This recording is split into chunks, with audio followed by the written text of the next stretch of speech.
स्वामित्व, इसको हम लोग आज समझने की कोशिश करते हैं।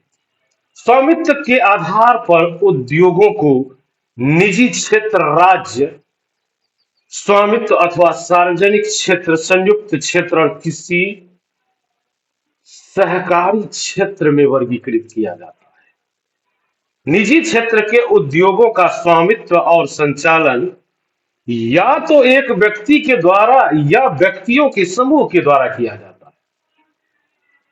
सार्वजनिक क्षेत्र के उद्योगों का स्वामित्व एवं संचालन सरकार द्वारा होता है, जैसे हिंदुस्तान एरोनॉटिक्स लिमिटेड और steel authority of India limited है। तो संयुक्त क्षेत्रों के उद्योगों का हमने आपको दो उदाहरण दिया। अब इसको हम लोग इस स्वामित्व को हम लोग विस्तार से समझने की कोशिश करते हैं कि इसमें और क्या चीज आती है, स्वामित्व के अंतर्गत क्या ऐसी चीज आती है। तो स्वामित्व और संचालन राज्यों और व्यक्तियों अथवा व्यक्तियों के समूह द्वारा होता है। जैसे मारुति उद्योग लिमिटेड संयुक्त क्षेत्र के उद्योग का एक उदाहरण है। सरकारी क्षेत्र के उद्योगों का स्वामित्व और संचालन कच्चे माल के उत्पादकों या पूर्तिकारों, कामगारों अथवा दोनों के द्वारा ऐसा होता है। इसी क्रम में चलिए आनंद मिल्क इंडियन लिमिटेड एवं सुधा डेयरी सहकारी उपक्रम की उत्तम उदाहरण है। तो उद्योगों की अवस्थिति को प्रभावित करने वाले कारक, उद्योगों की अवस्थिति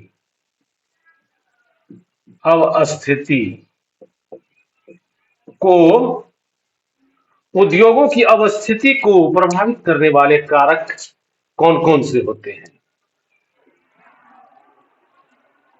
तो सबसे पहले वे कारक जो उद्योगों की अवस्थिति को प्रभावित करते हैं कि कच्चे माल की उपलब्धता। क्या है? कच्चा माल जरूरी है। उसके बाद भूमि जल श्रम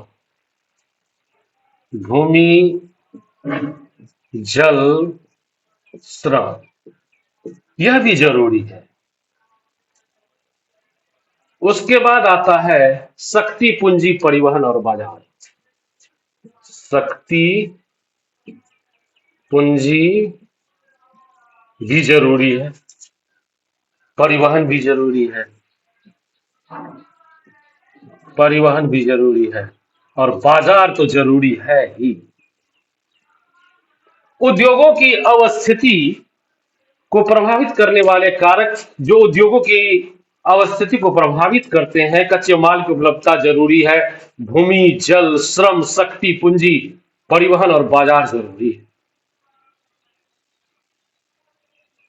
उद्योग उन्हीं स्थानों पर केंद्रित होते हैं जहां इनमें से कुछ या ये सभी कारक आसानी से उपलब्ध हो सके। ध्यान देने की चीज है, कच्चा माल, भूमि, जल, श्रम, शक्ति, पूंजी, परिवहन और बाजार